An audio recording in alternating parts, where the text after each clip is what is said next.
Les sapeurs-pompiers qui s'invitent à la session du département des Hautes-Pyrénées. Une nouvelle candidature à Tarbes. On parlera également des élections à Mourenx et des résultats sportifs sur le Béarn et la Bigorre pour ce week-end. Sans oublier la météo. Attention, l'orage va arriver un petit peu partout. Et puis l'agenda déjà fourni. L'info du jour, c'est la dernière session du conseil départemental des Hautes-Pyrénées qui a reçu de nombreuses visites en fin de séance aux côtés des salariés d'Altifort, de Toupneau, les agents des finances publiques. Ce sont les sapeurs-pompiers des Hautes-Pyrénées qui se sont invités à la table des élus départementaux pour mettre en avant leurs conditions difficiles de travail au quotidien. En ce qui nous concerne sur le local, sur les Hautes-Pyrénées, eh bien c'est des revendications relatives aux emplois, puisqu'aujourd'hui le service d'incendie et de secours est mis à mal. Il n'y a pas une seule journée en fait où on a des cas graves, où le service public répond tant bien que mal, tient, mais jusqu'à quand. Les exemples sont nombreux, on ne va pas tous les étaler, mais on a une personne sur Bazette qui est de 47 ans qui a décédé d'un arrêt cardiaque parce qu'on a mis plus d'une demi-heure à intervenir. On arrête la réanimation par téléphone parce que les médecins du SMUR ne se déplacent plus, mais par manque de moyens aussi. On fait des missions d'ivresse de voie publique à la mieux place de la police parce qu'ils n'ont plus les moyens de faire. Donc on a l'impression d'être un petit peu le couteau suisse de la fonction publique.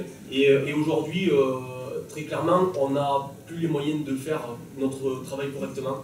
Et notre revendication principale porte sur l'emploi.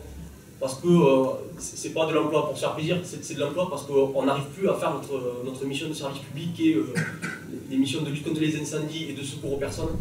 Une situation comprise par Michel Pelliu, le président du département des Hautes-Pyrénées, mais qui doit aussi faire face aux contraintes budgétaires imposées par l'État. On apporte des aides qui sont compatibles avec nos contraintes budgétaires.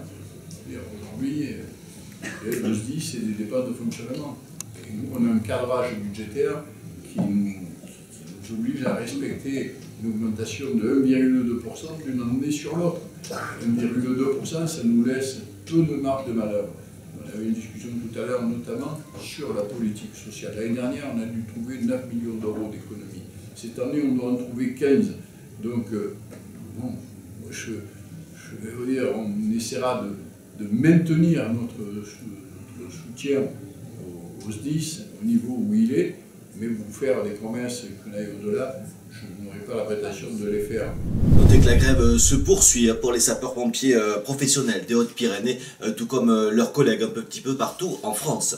Les élections municipales également à la une de ce lundi 14 octobre, avec une candidature de plus pour les élections à Tarbes. Sans attendre une communication officielle de La République En Marche, Stéphanie Abadi a dévoilé sa candidature pour les élections de mars prochain à l'occasion d'une vidéo qu'elle a mise en ligne sur sa page Facebook. Je suis candidate parce que je crois en notre ville et que j'ai la volonté de la transformer. Oui, aujourd'hui nous avons le choix de nous satisfaire de l'état de notre ville, de Tarbes, ou bien d'oser, d'être ambitieux et de l'inscrire résolument dans la modernité et le dynamisme. Parce que je crois en notre ville, en son histoire, en ses atouts et en ses habitants. Je vous propose de construire avec vous, ensemble, l'avenir de Tarbes. Stéphanie Abadi, qui est actuellement suppléante du député En Marche Jean-Bernard Saint-Pastous dans les Hautes-Pyrénées. Elle avait également été élue conseillère municipale d'opposition socialiste en 2001.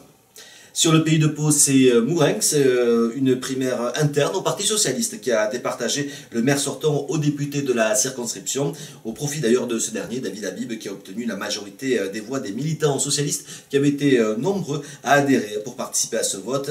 Si le député devient le premier secrétaire PS local à Mourenx, cela n'a pas empêché le maire sortant, Pierre Laurent, d'annoncer qu'il serait candidat à sa succession en mars prochain, avec ou sans le soutien du Parti Socialiste.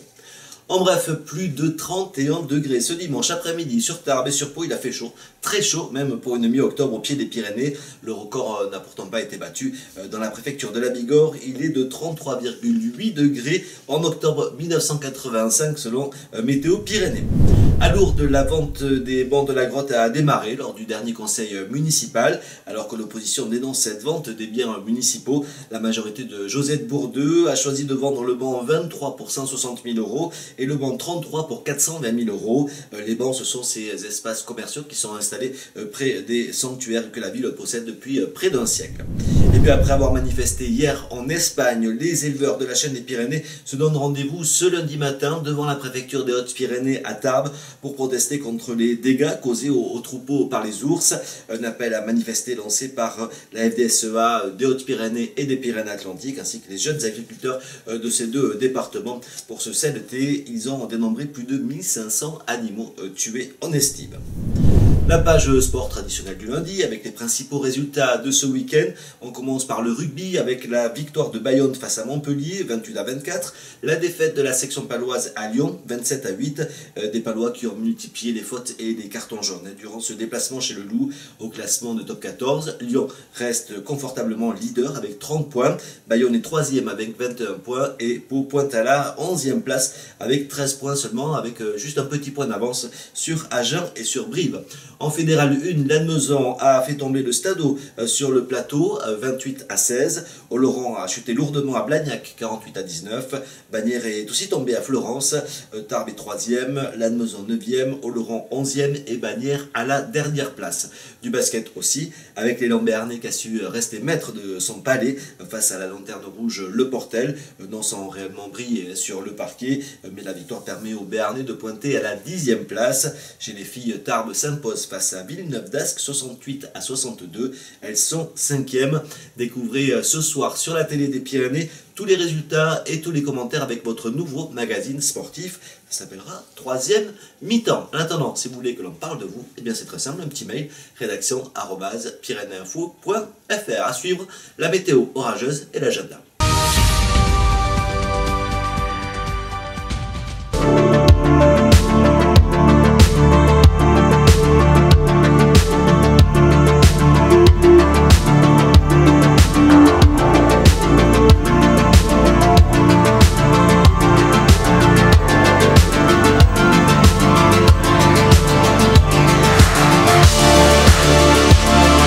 C'est une matinée globalement ensoleillée qui nous attend en Béarn et en Bigorre ce lundi. Quelques petits nuages traîneront, mais l'été persistant est toujours là, puisque les températures au réveil tournent autour de 12 à 14 degrés.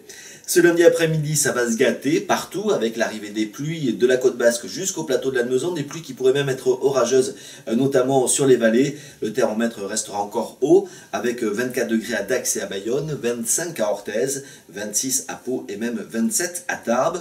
Mardi, le soleil sera de retour sur l'ensemble des Pyrénées-Atlantiques et des Hautes-Pyrénées grâce à de belles éclaircies, même si quelques averses légères pourraient tomber sur les Landes.